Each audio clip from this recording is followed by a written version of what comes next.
Welcome to the Saturday Cup of Joe podcast.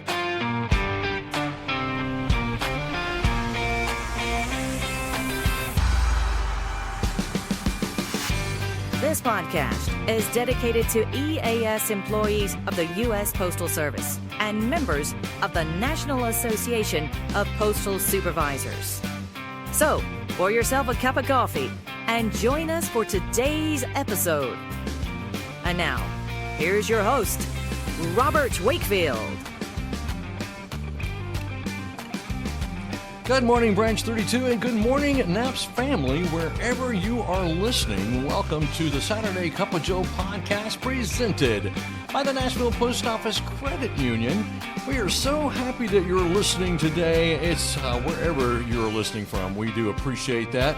I'm your host, Robert Wakefield, president of Branch 32. Thank you very much. Thank you very much. All right, we've got a great show lined up for you. So let's go ahead and let's pour that first cup. Since 1925, the Nashville Post Office Credit Union has been right here in Middle Tennessee, serving postal employees, their families, and our community with honest banking you can count on. Whether you're saving for something big, applying for a loan, or just looking for a place that treats you like a member and not a number, we're here for you. Visit us at 10 Rachel Drive or online anytime. The Nashville Post Office Credit Union, people helping people since 1925.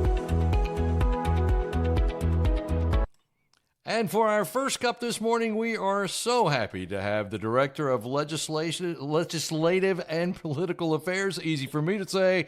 You know him, you love him, you can't live without him. Here he is. Bob Levi. Bob, welcome to the Saturday Cup of Joe.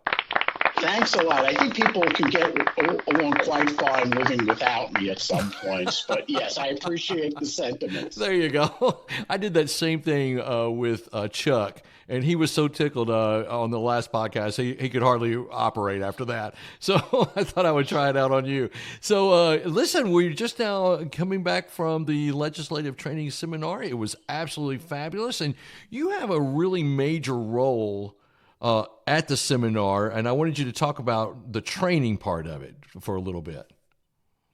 I think probably one of the most important parts of the training that we do at the Legislative Training Seminar is for our first timers or for those veteran attendees at the Legislative Training Seminar who'd like to freshen up or brush up on their lobbying skills. Mm-hmm. So one of the key elements is the training that we do before the general session actually starts, and that's on Sunday of the conference. And we work with a fair number of the LTS, or Legislative Training Seminar delegates, on what they need to bring to Capitol Hill, what to expect on Capitol Hill, and how to make the most effective use of their time when they're meeting with the member of Congress or the staff person who supports that member of Congress. Right. And you do a really good job. And I wanted you to talk about the actual training, too, of the bills that are before Congress. I think you guys all do a really good, and you really do a good job of explaining what each bill is. How much of a process is that? Well, I find that is absolutely crucial because so many folks who come up to the Hill to lobby maybe have a 2-pager with talking points about maybe 3 or 4 bills that they were bringing to Capitol Hill. Mm-hmm. We provide a quick and dirty National Association of Postal Supervisors brochure, which summarizes our legislative priorities. Right. But we also leave with members of Congress, and we train our members the background behind the bill and the analysis that led to the introduction of that bill, what motivates members of Congress relating to the bill, and a lot of background material. So they come in, and when they speak with a member of Congress or a staff member, they're experts on the issue. And during the hour or so that they provide to me to go through our legislative agenda on the main stage, that's what I talk with them about. I go, we know what we're supporting and what we're opposing. but why do we support something, or why do we oppose something? And I think that is crucial when you're talking to a member of Congress or their staff member. That's exactly right. How often, well, let me rephrase this question in this way. How do you guys decide which legislation is key to the Postal Service and NAPS? Because I know there's got to be some kind of a pecking order, I would think. Well, we look at our priorities. What affects our members most intimately? Mm-hmm. In previous Congresses, one of our priorities was the windfall elimination provision government pension offset, which we secured victory back in 2023 on that when it was signed into law. Right.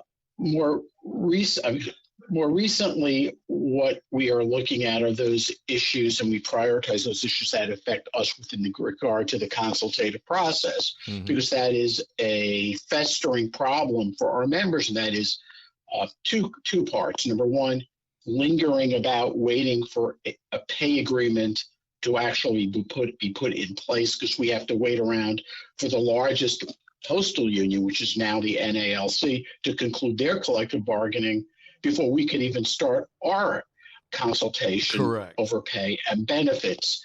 The legislation that we're promoting, H.R. 7600, introduced by Congressman James Walkinshaw and Congressman Mike Bost, would basically accelerate the process so you wouldn't have the need to wait as long as we currently do.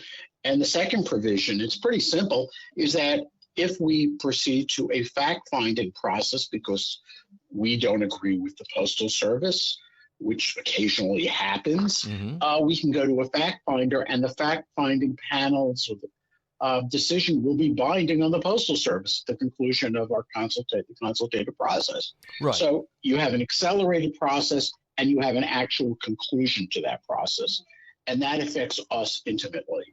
Okay, yeah, and that's a great bill. When we went to the Hill, we pointed out to our staff member that we met with that this is doesn't cost the taxpayers anything. This is simply a in-house bill that can really take care of supervisors and postmasters to get the pay talks going earlier, and if there's any kind of impasse, get it solved quicker, that we don't have to go to court for anything.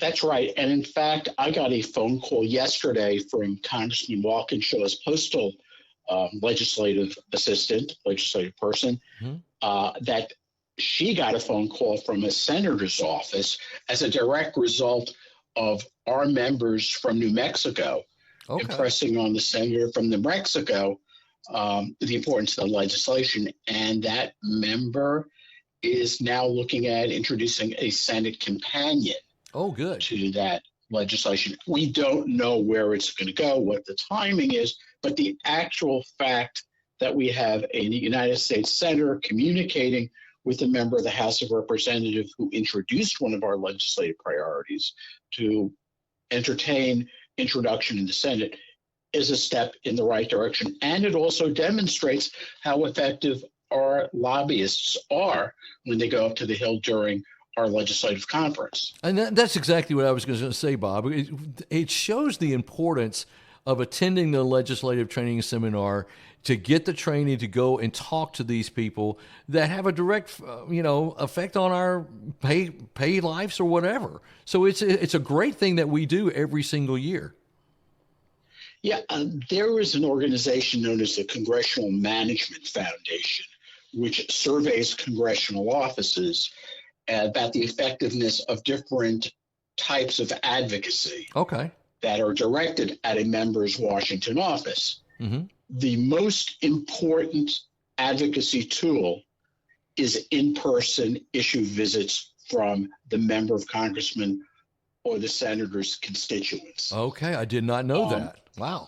54% found that it has a lot of positive influence. And when you combine it with another 40% that it has a positive influence, you're talking about 94% of the offices believe there is value to these in-person visits in Washington. That's not to say individual letters or emails to members of Congress are not influential, but the effectiveness or the lots of positive influence falls to around 31 or 28%, depending on the mode of written or digital communication. So It's a drop off of over 20%. Wow. That's amazing. I did not know that. And I think it's really great that your office puts together those QR codes that we can do the Legislative Action Center to reinforce what we just did up on the Hill. Yeah, in the past, what we did was we sent emails to individual delegates to our legislative conference, and we messaged them in emails with links. This we found was much more effective. We put it in our published legislative agenda, the official legislative agenda, which has the entire week, the entire stay in Washington in front of you with bios and all the pertinent information. We attach the QR codes there, so it is always at the ready. So when you go back home to your district, to the congressional district, you still can communicate with members of Congress and have everything at your fingertips. And you can also access those QR codes online. Right. Right. That's such a handy thing, and I'm so glad that you guys do that.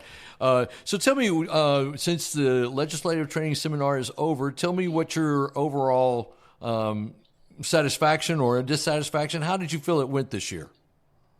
Well, I don't even have to guess. We have a delegate survey where all the delegates who attend our conference are able, through that QR code, to evaluate how we did. And as I'm looking at the numbers right now, I pulled it up. 95% believe they got a lot out of it. It was either satisfactory or excellent. Oh, excellent. That's great. So we had 95% had a very positive response. And then we look at different aspects of it, of the conference, and how people rate different aspects of the conference, how they evaluate different speakers. We look at we look at the evaluation of our written material, of our digital material. So it's not just that we can pat ourselves on the back or lash ourselves with a wet noodle if we do something wrong. It's how to improve upon ourselves in the future. Oh, that's so true. That is so true. Well, I thought I'll just tell you, I thought you did an excellent job. Chuck did an excellent job. All the officers that had a part of this, because this is not a one-man show. It's not all of Chuck. It's you. It's everybody putting that legislative training seminar together. I mean, it starts actually for 2027. It started already. Because we're looking at the delegate survey at 2026, our delegate survey for 2026, which just passed, and we're starting to make adjustments and tweak the program for 2027. It never ends, does it? It is. It never ends. But, we want to make it better and to make a positive experience for all those attend, and also to encourage first-timers who have yet to attend a legislative training conference to come in 2027. Right. It's interesting you mentioned that. Branch 32, we make it a habit to bring two first-timers to the LTS, just so everyone can have the experience of going to the Hill and experiencing the seminar itself. So it's a great thing. Yeah, it is really good. I mean, we try hard. I mean, Chuck did a great job putting all the pieces together. We have a professional meeting planner, Sherry David, who does this. Yeah, she does a terrific job. Sherry Davis does a wonderful job putting the pieces together, making sure everything is where it ought to be. Right. The staff. Our headquarters staff doing registration and doing the grunt work and the support work behind did a great job. And of course, the NAPS members who come did a great job communicating with their members of Congress and really absorbing the information they were provided at the conference. Right. Exactly right. Well, Bob, it's been great having you back on the Saturday Cup of Joe podcast. I've been asking everybody this very important question, and I will be asking you that as well. And are you ready to answer it? Depends what the question is. I've been asking everybody, what is your favorite sandwich? Corned beef on rye. Corned beef on rye? Are you serious? Wow. That is amazing. Corned beef on rye. Okay, I love that. We're purists. Is there a certain place that you get that from there in D.C., or is it just anywhere? Oh, no, you got to go. No, to get a good corned beef and rye, you got to go up to New York. Oh, do you? Okay. Oh, that is great. You got to find a good deli in Manhattan, and that's where you get it. Gotcha. Bob, thanks so much for being on the Saturday Cup of Joe podcast today. We really appreciate it. Take care. All right. Regards to all. Take care. Bye-bye. Banking shouldn't be complicated. At the Nashville Post Office Credit Union, it isn't. With easy online loan applications, mobile deposit, shared branching, and a team that actually picks up the phone, you get real service from real people. No runaround, no surprises. Just a credit union built on trust since 1925. The Nashville Post Office Credit Union, people helping people since 1925. And for our second cup today, we're going to be looking at April in postal history. And here's your host, Robert Wakefield. Well, thank you very much there, Robert. What a great introduction that just was. All right, postal history, the month of April. Here are some of the milestones right here. April 1st in 1845, the first commercial telegraph service began under the authority of U.S. Post Office Department. And this came nearly a year after Samuel Morse sent out the very first message. Interesting. April 1st, 1855, the prepayment of postage became a requirement in the United States. Previously, the person receiving the mail would be required to pay upon delivery. Well, they changed that in April 1st of 1855. April 3rd, 1860, the Pony Express officially began its run, with riders simultaneously departing St. Joseph, Missouri, and Sacramento, California. Interesting. That's April 3rd, 1860. And then the last one we'll do is April 16th in 1900. The first stamp booklets were issued. They contained 12, 24, or 48 2-cent stamps. 2-cent stamps. Can you imagine? Wow, we've come a long way. Oh, we'll do one more. April 12th of 2007, the USPS issued the very first Forever stamp, featuring the Liberty Bell. So there is this month in postal history, and I hope you enjoyed that for your second cup.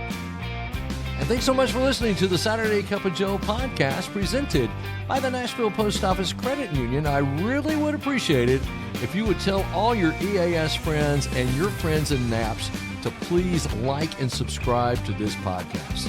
That's right. Tell them all. Phone them. Give them a message. Send them a text. Tell them all about the podcast. And if you do that, you'll get absolutely nothing. But it would help it grow, and I sure would appreciate it. All right. That's going to do it for today. Thanks so much for listening. And remember, every great weekend starts with a great cup of Joe. We'll see you next time. Thank you for tuning in to the Saturday Cup of Joe podcast. Please note that the views and opinions expressed in this podcast are solely those of Robert Wakefield and do not necessarily reflect the views of the National Association of Postal Supervisors. We welcome your questions and comments, so send those to SaturdayCupofJoe@gmail.com.